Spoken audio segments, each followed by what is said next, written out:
and welcome to today's Roadcast, which once again is coming direct from Beauvale Woods next to Moor Green Reservoir in Nottinghamshire.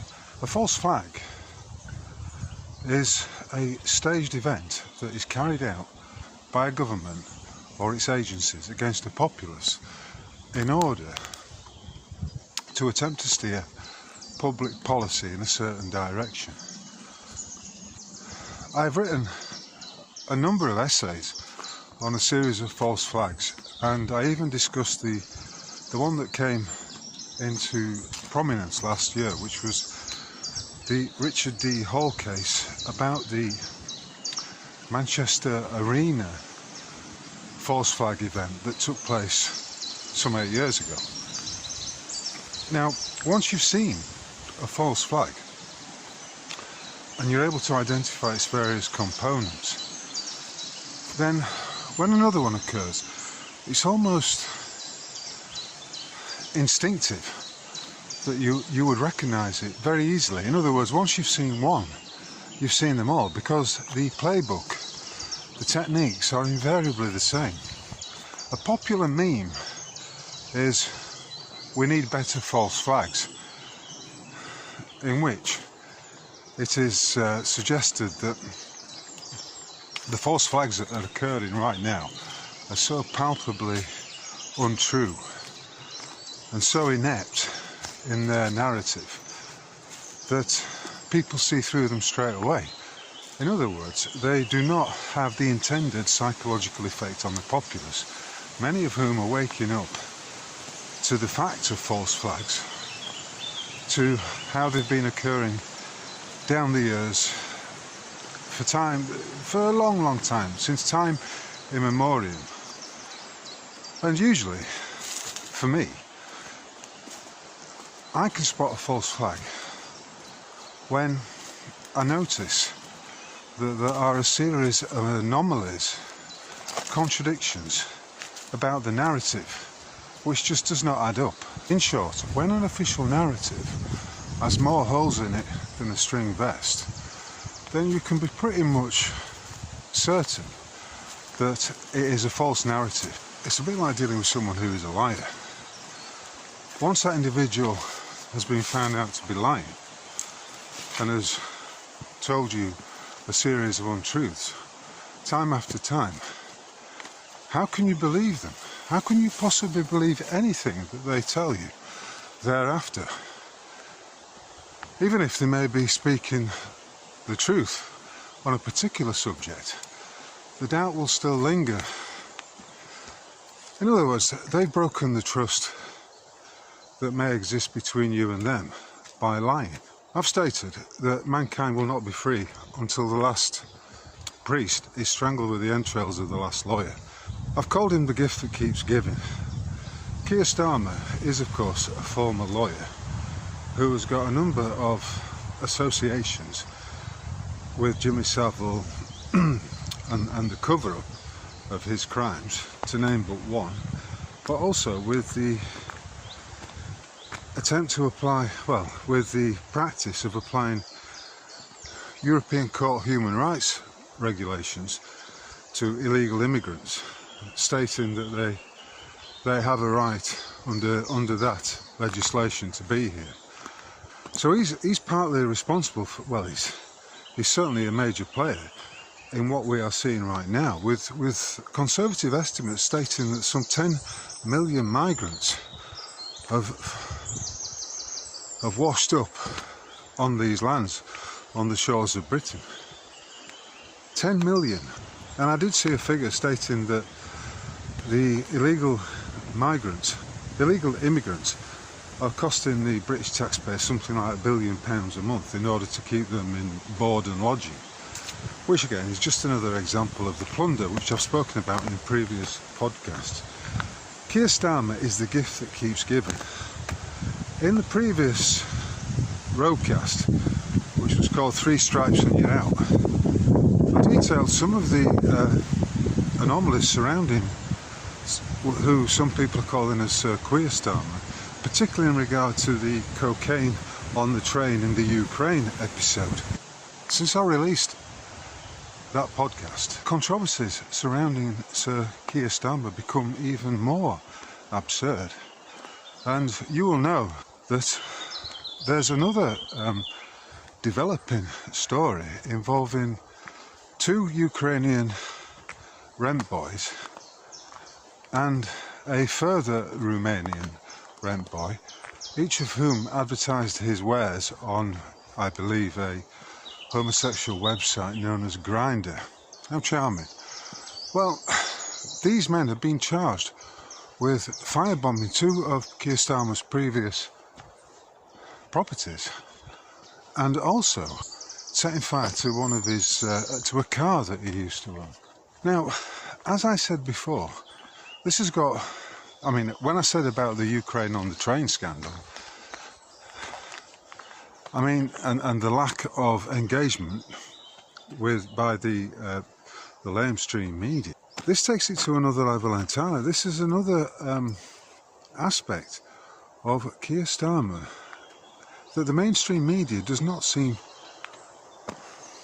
to wish to investigate. Either that, or there's been a D notice issue that prevents them from discussing it.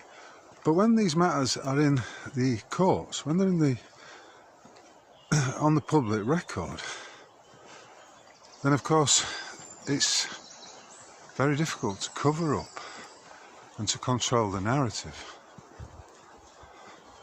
So the question would be, who exactly are these two rent boys? What is their connection with Keir Starmer? How did they know where he used to live? How did they know that a particular car formerly belonged to him? And what might be their motivation for carrying out these attacks? Well, they do say there's no smoke without fire. My point is, Keir Starmer is a demonstrable liar. Like many of his type, and I'm talking about these glib legal types, these lawyers who are essentially professional liars, it's almost second nature to such as he to lie. It's what he does, it's what he's been doing probably all his adult life. And the tricks, the techniques will almost certainly have been picked up whilst he was working as a solicitor and a barrister. And remember, he achieved the lofty peak of chief of the, or head of the Crown Prosecution Service. You do not get to that level unless you are sufficiently malleable and compliant. So the story of the coke on the train episode and the rather sordid matter regarding the rent boys, these two stories have not been investigated in any real depth by any of the so-called legacy media. And why might that be the case? Particularly as not that long ago, the red top newspapers and the rest of them would have been all over this. The events in pantomime or clown world are moving at a rapid pace right now. So rapidly, perhaps, it's difficult for people to keep up. And this weekend, we've got another example of Keir Starmer attempting to convince people that what he was stating about Britain needing to be rearmed and about the establishment of new arms factories to produce the guns and the ammunition to levels that have not been seen, apparently, since the Cold War. Keir Starmer stated that the moment has arrived to transform how we defend these islands. And it's almost like that, we're at that point where, you know, the old joke just immediately springs to mind. How can you tell if a politician's lying? His lips are moving. It's all smoke and mirrors, and by making statements like that, Keir Starmer is deflecting attention away from his own personal, some may say, tragicomic narrative. All these skeletons that exist in his Lord Ali-funded closet. It's an attempt to obscure them, to shift them out of public consciousness, and to prevent any further questions being asked. But, you know, there are a lot of people a lot of commentators across the social media who were not prepared to let this go. The rent boy scandal with a Romanian and 2 Ukrainian nationals has a whiff of the John Profumo affair, which brought down the Tory government in the 1960s. In the briefest of terms, you could say, well, there are a series of national security issues that arise from this. I mean, you could argue that in a perceived reality, everything that is pumped out by the agencies of the state involves are effectively some kind of psychological, a series of psychological operations, a Psy-Op, and it's probably always been this way. On the subject of Psy-Ops, when I heard about the car ramming incident that took place at the celebratory event for Liverpool Football Club having won the league, I, like so many, immediately noticed there was a series of anomalies, but none of it seemed to be adding up. And within there were certain telltale clues. For instance, the police van being numbered MP33. An individual taking off the number plate of the car in question. He just seemed to peel it off, and he was wearing latex gloves. There's also the question as to who was actually driving the vehicle, and the response of the Merseyside Constabulary to what happened. Within 2 hours, Merseyside police released the details of the suspect, the man who had been arrested, the alleged driver of this vehicle that ran into a number of people, seriously injuring them. And it said he was a 53-year-old white British man. This is unusual because invariably when someone has been arrested under suspicion of having committed a crime, it would just say a man was arrested. It would not give the details of his ethnicity, or should I say perhaps the details of his meat suit. But here we had just that, and you know, people are rightly questioning. This is a further example of the 2-tier policing that's going on in Britain, where you will be named and identified if you are a suspect who is Caucasian. Okay, the police have no problem in releasing certain details if you're a Caucasian. However, if you are not a Caucasian, if you are an immigrant, a foreigner to these shores, then they will invariably not release the details of your ethnicity. So again, we're back to that point I was making about there are certain groups of peoples in Britain right now who are belonging to a privileged class, a class that is given certain privileges and benefits that are not bestowed upon the indigenous peoples. Hence we've got expressions like 2-tier justice, 2-tier policing, and 2-tier Kia. 2-tier Kia, in reference to Starmer and his attitudes to all of this. I mean, he lied about the Southport event, and you know, on that subject, was the Southport episode another false flag? Because when the so-called lone wolf perpetrator is known to the security services, that in and of itself is another hallmark of these false flags that do take place. And if you want to dig a little bit deeper into this, Operation Gladio is an interesting subject to dig into, because it reveals exactly how there were a series of political groups established after the Second World War, whose very purpose was to foment discontent, and they would argue flush out individuals who were likely to be a threat to national security. And all the while, these agencies themselves are a threat to national security. Another example, you could say, of the inversion of the truth.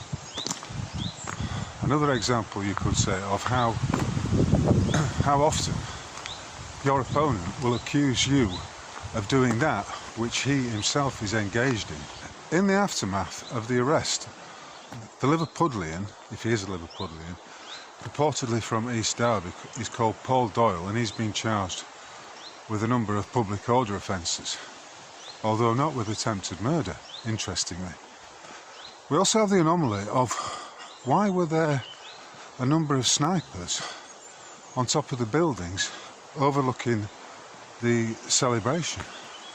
What were they doing there, and why were they wearing outfits that rendered them unidentifiable? Merseyside police released the details, which were immediately shared far and wide across the usual media outlets, and it was revealed to be Paul Doyle of West Derby. And we had the familiar comments about from the neighbours saying, "Oh, he just seemed like a lovely man. He's got children. Yeah, it seemed like a great bloke, just an ordinary fella." But another anomaly is the fact that they have used photographs of someone who is called Jean-Paul Boyle, not Doyle. So why would they release, rather than a mugshot, why would they release these links, these images of an individual who goes by the name Jean-Paul Boyle? Again, I don't know the answer to these questions. I'm simply pointing out that these anomalies, these holes in the narrative, would suggest to the critical thinker that all of this is simply a Psy-op. And how convenient too that it provides a further opportunity to deploy a smoke and mirrors technique over what's been going on with Sir Starmer. You know, one story is given prominence, so it supersedes a previous one in order to take people's attention away from it. That's its intention. Now, I'm not saying that the event in Liverpool was 100% a false flag, but there are certainly enough questions arising from the details that have been fed to the public that would give you good reason to question whether that is exactly just what it is. And how convenient it is for Sir Starmer, as it deflects attention away from this massive scandal. You know, these unanswered questions pertaining to his involvement with these three individuals who've been charged with firebombing two of his former properties and his old car.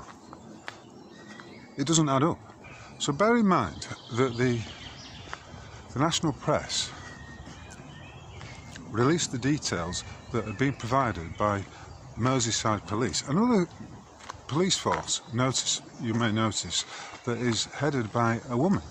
Yesterday, there was a press release from Leicestershire Police Force stating that there had been an incident in the city centre at 12:43 on Saturday morning.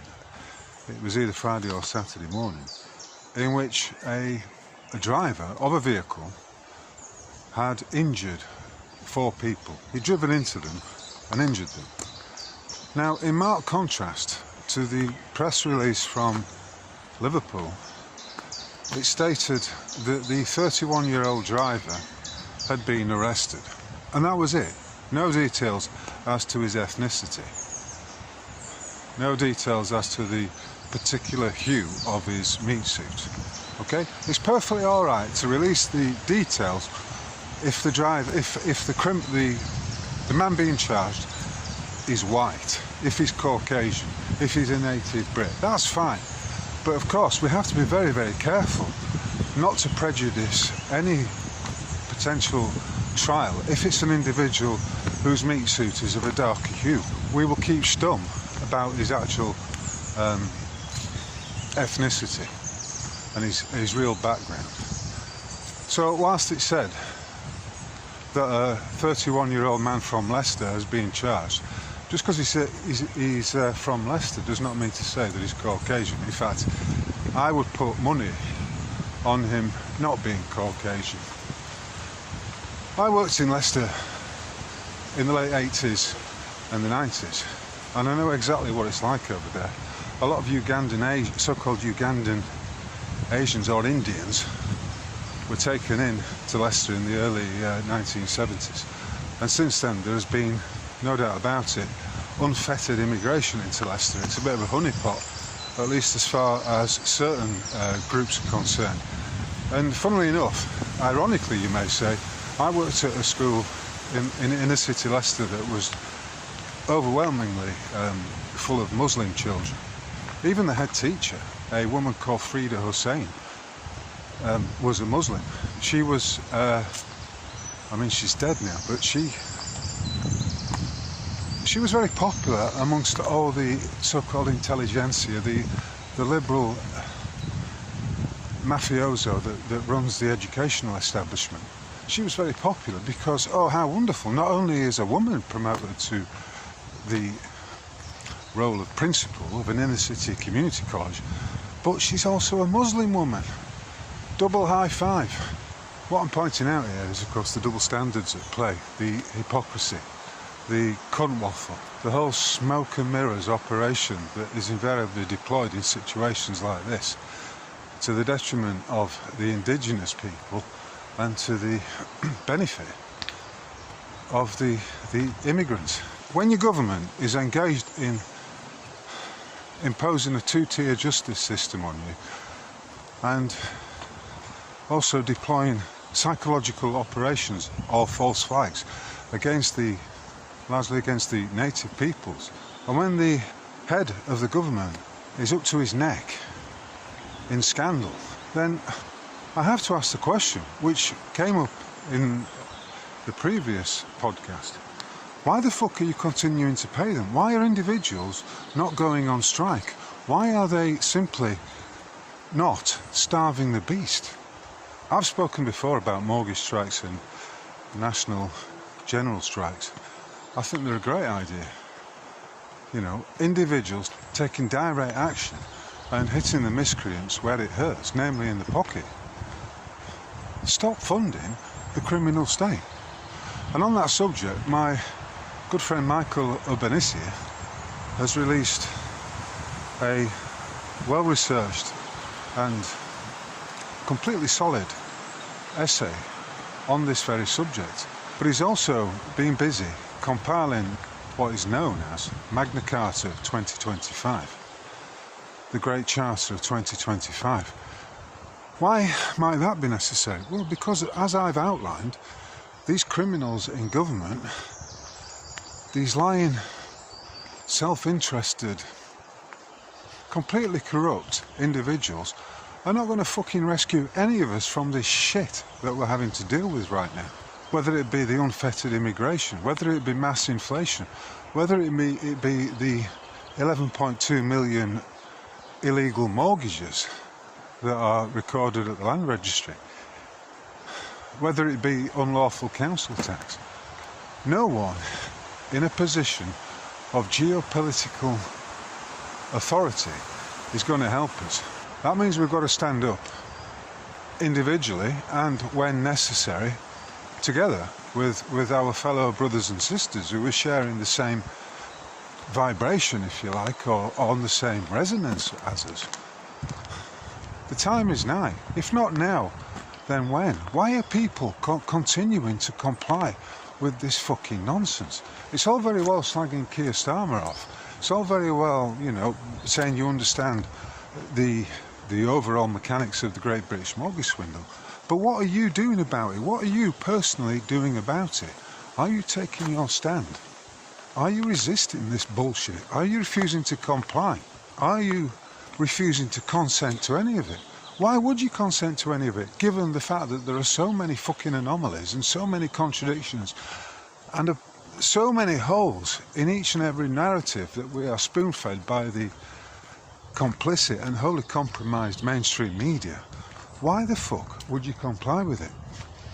So I would urge you to read that essay by Michael. In there, he provides a succinct paragraph which can be used by anyone who wishes to take such a stance against all forms of taxation. Because ultimately, under international law, if you are funding a criminal government, you're breaking the law. You have a moral duty to resist it.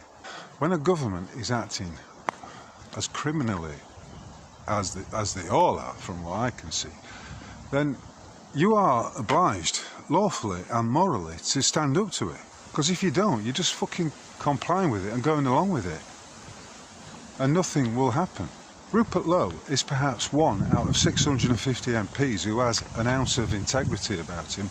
And he, I have to say, is making all the right noises now with regard to the unfettered immigration, the dangers that are posed to the women and the girls of the Isles of Great Britain, and the rest of it. And he's also been under attack by those controlled opposition agents who run the Reform UK party.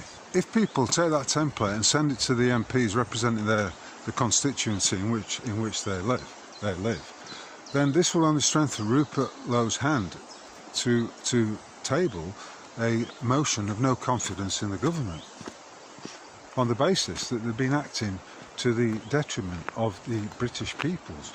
In other words, they are traitors. And that is the harsh, stark reality of what we're dealing with here. We can't go along with anything Starmer says if we know him to be not only a liar but a traitor. He has no basis, morally, intellectually, or even politically, for any of his pronouncements. And how interesting too that this weekend, yesterday, the 31st of May, saw what the mainstream are reporting as the largest ever arrival of illegal immigrants in one day. I think it was reportedly 1,200 of these immigrants who would cross the channel. I mean, the whole notion of Britannia ruling the waves, and this being, the land of the free and all of that, and having such a proud nautical history, is, on the face of it, rendered, it's in tatters. And yet, you could say, it's going to be very easy to remedy this, simply by organising a mass repatriation. So basically what I'm saying here is, you know that they're all a set of lying cunts. You know that you're being lied to. You know that your government is deploying false flag operations against you. You know that the so-called Prime Minister is up to his neck in scandal of a very sordid nature. And yet, for all your bleating, are you still going along with it? Are you still complying with it? On the subject of the organisation known formally as the Great British National Strike, well, I went along to the event, one of the events, which was being held at in Nottingham, and the whole thing just had the air of a fiasco about it. You know, I'll state to my dying days, no doubt, that the all power lies within the individual, and some would say that's correct, and there's no comfort to be found in the crowd. And I would also argue that's correct, but my point would be that even the lone wolf has to acknowledge that sometimes he has to run with the pack. He has to stand shoulder to shoulder with his fellow wolves if the pack is being faced with an existential threat. Are we being faced with an existential threat? I don't know. I don't tend to side with the doom-mongers, and right now there's a lot of people out there saying that that Britain is lost, that it's all gone to shit, and it's the end of what we know as Britain. I don't buy into that. I look forward to reading your comments on this and hearing your thoughts about the subject of false flags, the remarkable contrast between the behaviour of the police in Leicester and the behaviour of the police in Liverpool when it comes to these two car ramming incidents. I mean, fucking car ramming incidents. I mean, even saying that is a bizarre thing for me to actually have to even mention. So, thank you very much for your attention. If you are feeling appreciative and you are able, please consider chucking a few quid into the Rogue Mail coffers via the Buy Me a Coffee button, which is on my website. The link is provided below. And also, if you are able and you do frequent that platform, please consider taking out a paid subscription to my Substack page, which is at MOD 800. As I've said before, you will get first dibs on anything that is any essay or discourse that is released.